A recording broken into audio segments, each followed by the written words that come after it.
Hi everybody, Tim Hughes here. I'm the CEO and co-founder of DLA Ignite. I'm here with Adi Gaskell, and we're going to talk about the predictions for a post-COVID world. So Adi's got his crystal ball out, and he's been looking and working out what's going to happen. But before he reveals all that, Adi, where can people find you? Hi Tim, hi everyone. So probably the best place to find me is on my website, which is adigaskell.org. From there you can find my Twitter, LinkedIn, and so on from there. So that's probably the best place to find me. So one of the things about the lucky things that you have there, Adi, is that you've been working for yourself for a little while. So you've kind of been sitting there with those sweets up in the jars for a little while. So that's kind of helped when the pandemic hit. Yeah, I mean, I've been working from home, working for myself for quite a few years now. So I'm a bit of an old hand at it. But it is fascinating to see this kind of lifestyle enacted en masse. I think working from home is something that I've been advocating for quite a number of years, but for much of that time, it's been quite a minority activity. So seeing it played out at such a large scale, I think has been a fascinating experience to see what works, what doesn't work, and some of the sort of kinks in the process. I guess it's been a really interesting time, I think. So I'm going to ask you the $56 million question that everyone's talking about at the moment. I'm interested in your views. What is hybrid working? I think it probably means different things to different people. I agree, yes. What I would like it to mean is employers having and managers having a personalized and very customized approach to how things will play out once sort of COVID starts to ease and we have a bit more, a few more options, I guess, into how we work. Because I think that's been the big takeaway from this whole experiment for me, is that whilst a lot of people have been working from home, and we always talk about the future of work, but obviously 50% of people, and obviously a lot of the key workers, the delivery drivers, the nurses, they've been going into work. And we don't tend to talk about them in this future of work discussion, but of the 50% that or so that have been working from home, you've got a lot of support for home working from older people who tend to have the connections at work. They tend to have a bigger house, so that home working is that much more feasible. They tend to live outside of the city, so the commute is a challenge for them ordinarily. So they tend to love home working.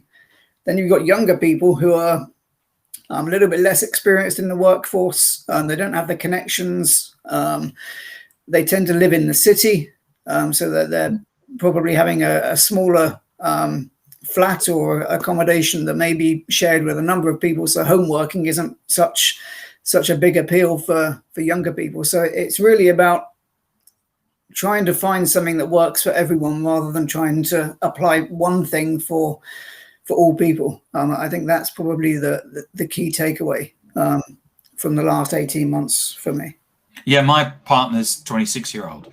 He couldn't wait to get back into the office because he wants the sociability. I mean, he likes going for beers after work, and you're quite right. He lives in the city. That's it. Yeah, I mean, there's. Was that the ice cream man? Or it's typical, isn't it? The doorbell girls, yeah, isn't it? Yeah. But Norina Hertz published a book last year called The Lonely Century, and I think it's really sort of tapped into the zeitgeist because we are suffering from a bit of a loneliness epidemic at the moment, and that obviously has big implications for society, but also the workforce. There's been various studies showing that when we feel like we have friends at work, we're more engaged, our longevity goes up, we're more productive. And obviously when we're engaging virtually, it's that much harder to build those kind of friendships or maintain them via going to the pub for drinks or what have you. And so I think these kind of issues are something that managers will need to sort of take into account if we are to have a hybrid style of work after COVID sort of eases, because they are important. Yeah. So when we prepped this, you came up with a number of issues that we're going to be facing. And I want to ask this first one because this is quite controversial. Because it's about, so you reckon we're going to get paid less? It's a possibility, definitely. And why is that?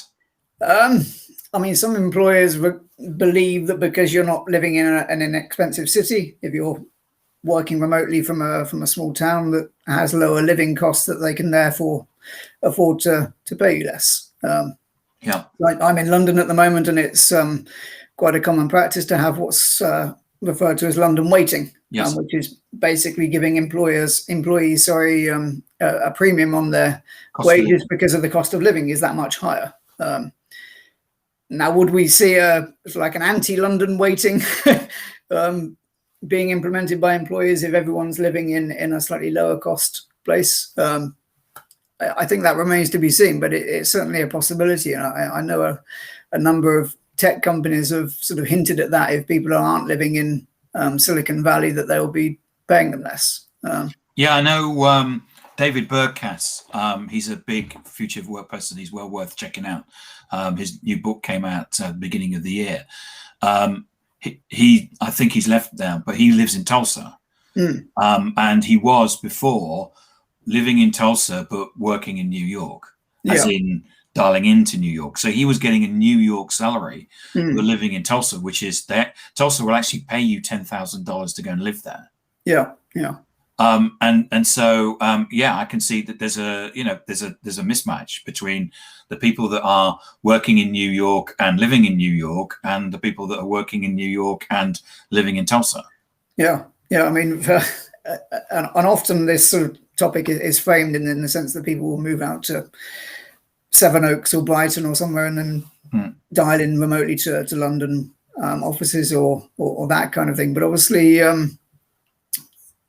it's increasingly common, I guess, to have what are known as digital nomads who are, I know one guy who's set up a resort in Costa Rica for all digital nomads. And it's obviously a very luxurious place. The cost of living is that much less, and people are doing work for companies around the world in a range of professions, and they're purely dialing in digitally whilst living in this subtropical paradise.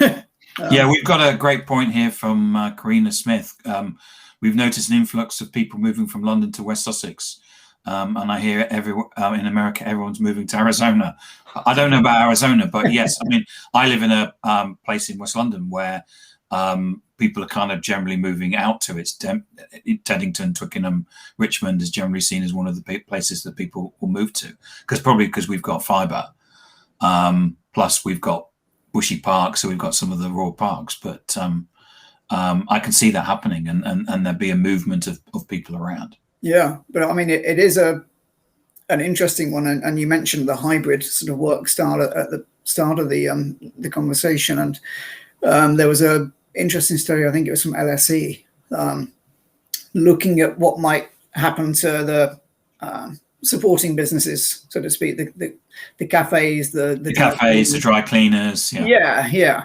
If we were to go to a two or 3 day hybrid work pattern, and obviously, as you can perhaps imagine, if your income is dropping from 5 days a week to 2.5 days a week, that's not sustainable. And so it's almost as damaging if you're going to a hybrid work pattern as if you're working permanently from home. And obviously that's based on London's and big city environments, but it's probably the same in your hometown as well, because I think there's an assumption that if we're living in Teddington, say, and working from there as well, then we'll spend our money in that area rather than in central London. But obviously, if we're only there for 2.5 days, then is that enough to sustain a booming economy? It has. I mean, we've seen the changes. I mean, we're both people that have live and work in London, and we've seen the changes. And I think it's the I feel sorry for the people that are working at the coffee shops and the dry cleaners and that, because they're the people that will be impacted most of all. Yeah, because they were the people that had to travel. They can't work from home, whereas the bankers and that can. Exactly. Yeah. And I mean, I haven't worn a dress shirt, a shirt with the sleeves and stuff like that for 12 months. And our dry cleaners, I'm surprised he's still in business. Not just because of me, but because everybody's in a similar position. Yeah, and I won't ask what you're wearing on your bottom half. That's No, thank you very much. Well, it's cold, so I haven't got shorts on. Not good. The last couple of weeks, I've actually had shorts on, but yeah, I've got just jeans. But yeah. So we went for the controversial one first, paying less. Onboarding. What's the change that we're gonna see with that?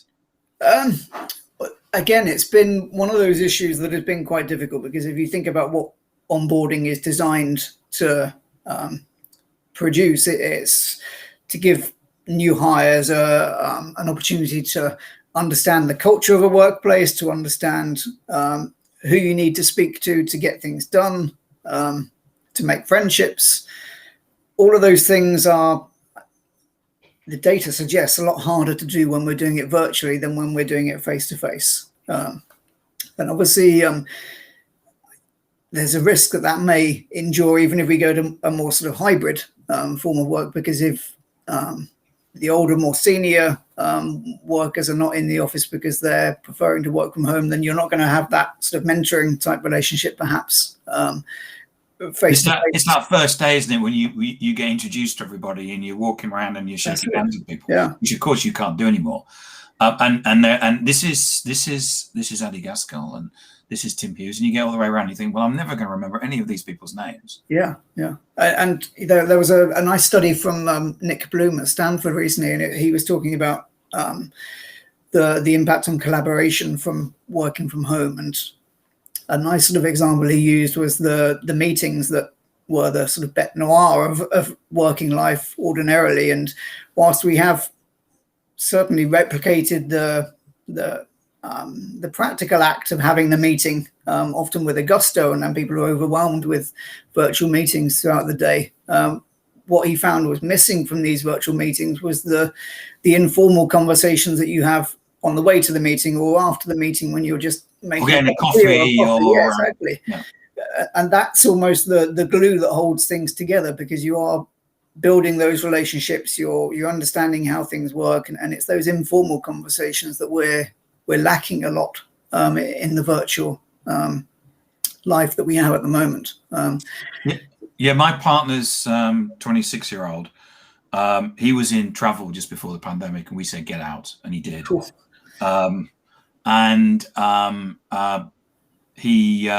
He was interviewed online. His first day was online. I think he only went into the office once. And this is the guy that wants to go in the office for the sociability of it. He hated it. Yeah.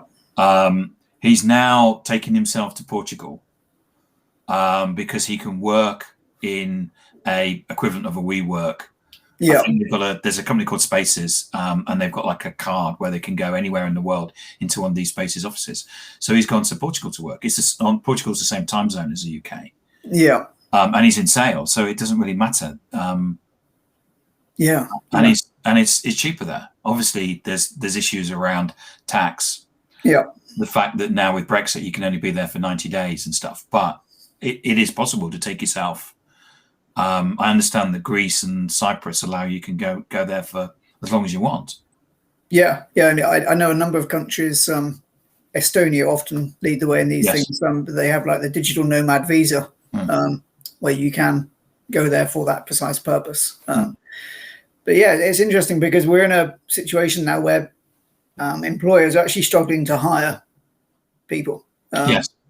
And I think that's long been the case in sort of, especially in digital areas like data science and cybersecurity, and that there's been a long reported shortage of skills in that regard. But we're also seeing it in the service sector, hospitality, and so on at the moment as well, that there's a real difficulty in terms of actually getting the talent that you need. So I think organizations are going to have to really think about this and how to be as attractive as they can for the talent that they need. So what about mental health? How can we be more compassionate in our leadership? Yeah, I mean, we touched on loneliness before, and I think it's perhaps historically leaders have regarded their viewers beginning and ending at the door of the office or door of the workplace, and what happens in your private life is your private life, and it's nothing to do with me as your manager. And I think the pandemic has sort of changed that to a large extent, because so much of what has happened in our private life has impacted on our professional life, and obviously that could be grief from the pandemic. It could be stress from having to homeschool a child or care for a relative. There are various things from our personal life that can impact our professional performance, and I think that's opened the door almost for managers to really have to care about their team a lot more than perhaps was the case before, and have a more compassionate approach to things. And I know from personal experience, my wife and I had a miscarriage last year, and it's one of those issues, and I think this applies to grief more generally, that managers have a real tough time fronting up to. It's one of those difficult topics, and people don't know how to respond to it. They don't know how to react, and yet it is undoubtedly going to affect the performance and the mindset of the person for some time. And so I think there is definitely a need for managers to understand how to have these conversations and to be a little bit more compassionate, because I don't think stress is going to go away. It's not going to be something that evaporates as soon as the pandemic goes away. So I think the better managers get at having these conversations and showing a bit of compassion, I think that will pay off in spades. Yes, I think we've actually underestimated the mental health impact of the pandemic, and we're a lot of companies are command and control, and what they've done is that they're used to being able to tell their employees pretty much what to do, and of course, as soon as everybody goes home, they can't actually do that anymore. Yeah, and that's changed leadership completely. Yeah, I mean, it's interesting here, because we have had this historic management approach where you are judged by the amount of time you put in and so on. Obviously, we can't necessarily see the bum on seat when it's done virtually. Obviously, there have been organizations that have been trying to track all manner of digital analytics around what you're doing, when you're doing it, and so on. But generally speaking, I think we've had to pivot towards a more sort of output-led approach to management, and not worry too much about when people are working and so on, as long as they are getting the job done effectively. So what about managing ourselves, so that the converse to that? Yeah, I mean, I think it's been important that we were able to be a little bit compassionate with ourselves as well, because it has been a really difficult time, and people have had to adapt very quickly to what is often a very significant change to their circumstance. So I know I've written quite a lot about cybersecurity over the past 18 months or so, and obviously when people have been moving to a home office, they've often had to completely set up their office space from afresh. They may not have had a home office before, and doing so in a way that's effective but also secure has been a real challenge. And it's perhaps no surprise that things like ransomware and phishing attacks have really mushroomed over the last sort of 18 months, because people are stressed and they don't necessarily have the fluency that they may have with their office space set up, and so mishaps have been quite common. So I think it's important that we're compassionate to ourselves, and understanding that these things are probably inevitable as we are adapting quite so But significant. we're not, because of the fact that we kind of we've worked in factories where we've been told what to do. You arrive at a certain time and you leave at a certain time, and things like that. We've never had to manage ourselves, have we?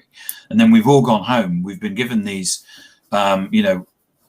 chairs and offices and stuff like that. And then actually we're homeschooling people, and we're, taking the dog for a walk, and that, but we still have to manage ourselves, which is a new experience for us, isn't it? Yeah. I mean, I know a few years ago now, Dan Pink was talking about sort of what motivates us, and autonomy was one of the key aspects that he found was crucial to our motivation. But I think the key thing, and it sort of goes back to the whole need to be as unique and personalized as possible in this conversation, is that it's not something that everyone values. Having these sort of flat organizational structures isn't something that everyone approves of. Some people are quite happy to have the traditional hierarchy and be told what to do and where to be and so on. And they're quite happy to have that reduced experience, if you like, and reduced level of autonomy. So it's not for everyone. And I think a lot of people, because of the generally autonomous nature of remote work, have had to learn that on the fly. And again, perhaps managers haven't been cognizant of that fact and haven't been doing enough to support people in making that adaptation. We just had a question come in from Karina, which is interesting. Do you think there's been a rise in entrepreneurialism this year, last year, especially with the younger people? If so, do you think it's going to keep rising? Traditionally speaking, entrepreneurialism tends to rise most commonly when the labor market is not particularly good. Obviously, at the moment, we're in a strange situation in the sense that, on the one hand,